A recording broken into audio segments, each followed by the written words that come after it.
What's up, good people? Mark Holmes here, and as always, I want to say thank you all for watching, commenting, subscribing, and being part of the Joe Boost Sports Report. Without you guys, as well as you ladies, you know that this literally does not work. I hope everybody's having a great evening. I got myself ahead of the game tonight. I've gone through, I lost the vacuum cleaner. Finally found it after realizing I walked past it about 10 times. Sucks getting old, but you know, that happens. I still can't find my glasses from last week. I don't know what happened to them. Hopefully at some point I'll be able to find those. But you know, I got my cushions out ready for people to be here. We got some great fans that are going to be here for the game and stuff tomorrow. I got my steak sliced up there for the steak and cheeses. I got the chicken wings thawing out. No, I'm not sacrificing any chickens here tonight, Philly 500. And I've made my chili paste, and I got my meat and stuff marinating for my chili for tomorrow, because we got to have the glizzies, we got to have the chili, we got to have the 3-foot sub. All of those things we have had during this 4-game win streak. And remember, it's only weird if it doesn't work. And so far, those things are working. I'm not going to change it at all. So, tomorrow is a big battle. Tomorrow night, it's not going to be the end of the season for either of the teams. Quite frankly, both the teams are actually in great position. Hypothetically, if we lose tomorrow night, we go 4-2. Then we have 2 winnable games before we go to the bye week. When you say Detroit and the Bears. Both the teams, I mean, the Lions score a lot of points, but they can't stop anybody. The Bears, man, they the bad news Bears. You saw them against Carson Wentz and the Washington Commanders. Carson Wentz fractured his finger and still stayed in there, won the game. The Bears were literally there within the 5-yard line 3 times. It came away with no points. I mean, and poor Justin Fields, he got the crap kicked out of him. Those are 2 winnable games. If we go through and happen to lose to the Eagles and win those next 2 games, dudes, we'd be 6-2, having lost our quarterback, having lost our left tackle in the hardest part of our season, having the easier part down the road. We'd still be in pretty good shape. Maybe not to win the division, but we'd still be in pretty good shape. The Eagles, on the other hand, from what my man Brian, who lives about 30 minutes away from the stadium, they are juiced. They are jacked up.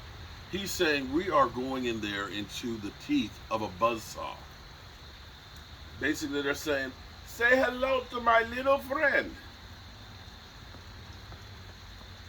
I dare say, if there is something to lose here, it will be the Eagles, because the Eagles have been, throughout the offseason, throughout the draft, throughout free agency, through training camp, through the first 5 weeks of the season, the NFL darlings.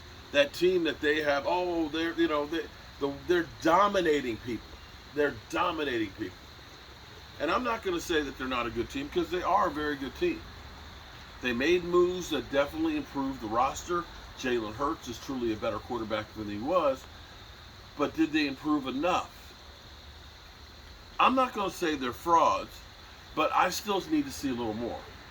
In fact, I dare say the Eagles, after, the Lions game, it was a 3-point score. Quite frankly, the Eagles probably got bored. And that's why, in garbage time, the Lions came back, and got within 3. I'll give you that. You still scored a lot of points. You ended up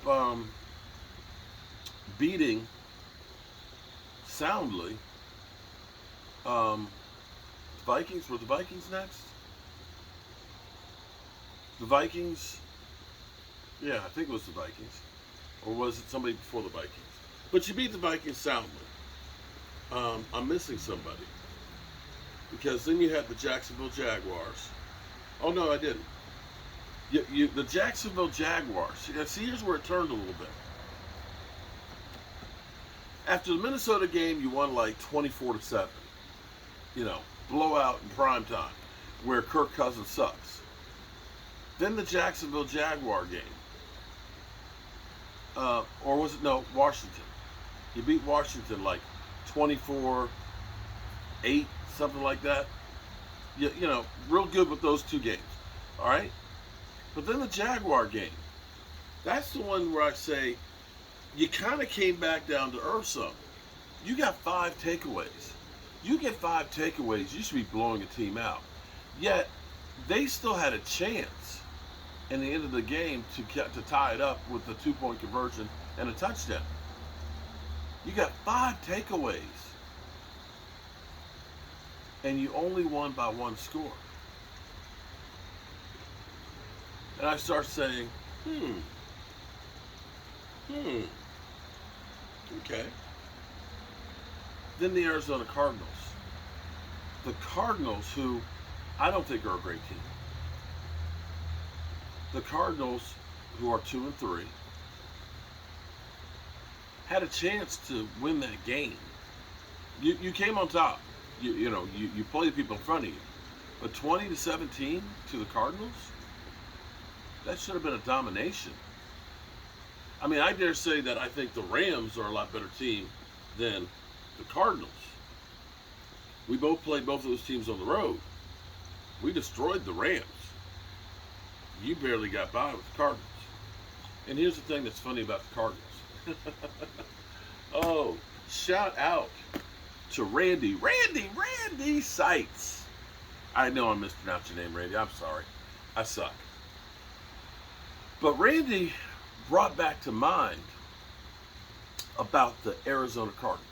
It's fitting that the last game you played was the Arizona Cardinals, because when you think about what happened with the Arizona Cardinals last year, Arizona Cardinals, I believe, were the last unbeaten team in the NFL.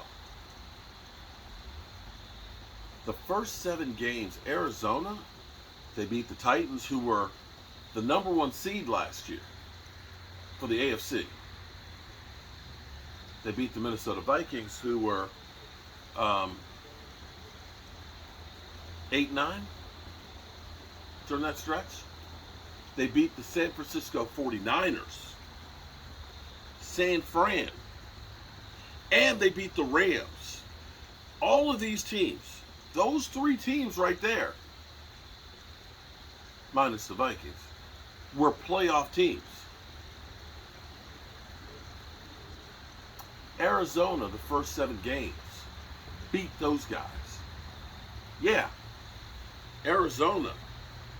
Everybody said, oh my God, Kyler Murray, Arizona, that defense, that team is good. Real good. But something happened after week 7. Something happened after week 7. Because that team was never the same. That team that started out 7-0 ended up 11-7.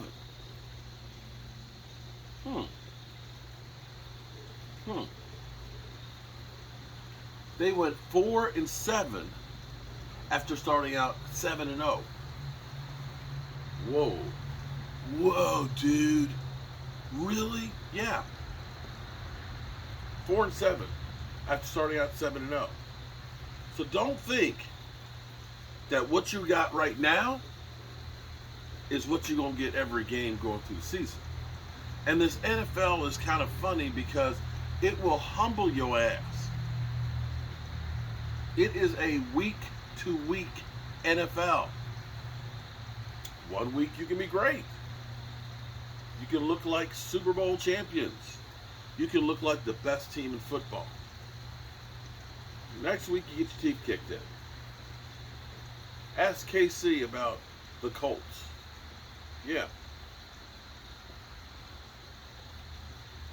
And it's funny because as you Eagles, during our live stream tonight.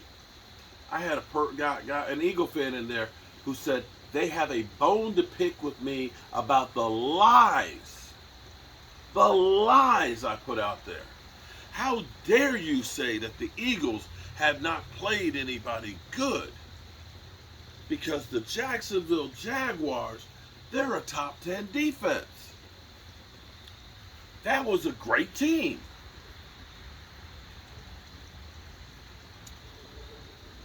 I know we look at just the raw numbers. But when you start thinking about the Jaguars playing teams like the Colts and the Texans, teams that are offensively challenged, yeah, they're not giving up a whole lot to those guys. But what happens when they play good teams?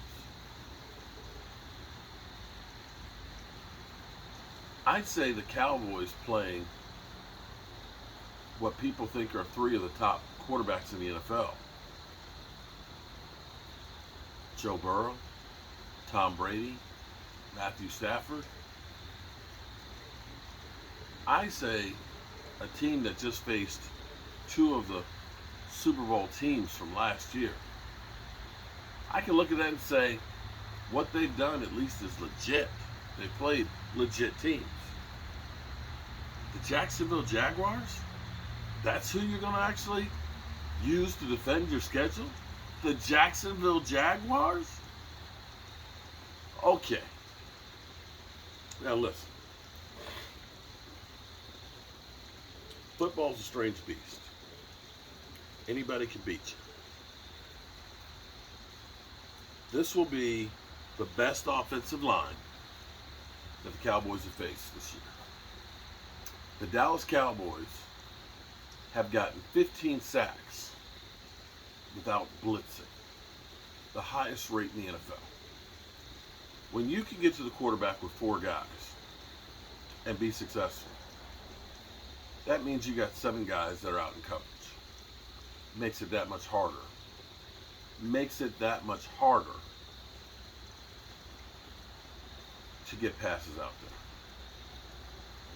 This will be clearly the best pass rush that the Eagles have faced. This game is going to be won and lost in the trenches. This is going to be old school. It's going to be a fight where I think the Cowboys may have a little bit of an advantage. Kelsick is a little bit nicked up, and Jordan Mailata has got a hurt shoulder. They're not listed on the injury report because they're Warriors. They'll be out there, but will they be as effective? If the Cowboys can continue to put pressure on them with the front four and not having to blitz, and if the Cowboys can keep the rush lane integrity and keep Jalen Hurts in the pocket, Cowboys get the win. Cowboys can't stop the run, and they let the Eagles get up on them early. That place is going to be so loud, it's going to be a mess. So Cowboys, you need to start out fast early. You need to get a big play early to take the crowd and the fans out of that game. That stadium's going to be rocking. This is like the Super Bowl for the Eagles. We want Dallas and everything else. They believe the hype. You go in there and you punch them in the mouth, we'll see. Yeah, we'll know about this time tomorrow.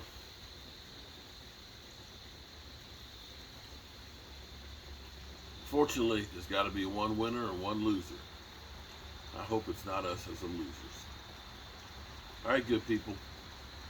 I'm going to bed, getting up early, so we can be ready. It'll be a long day of streaming. Remember something, guys.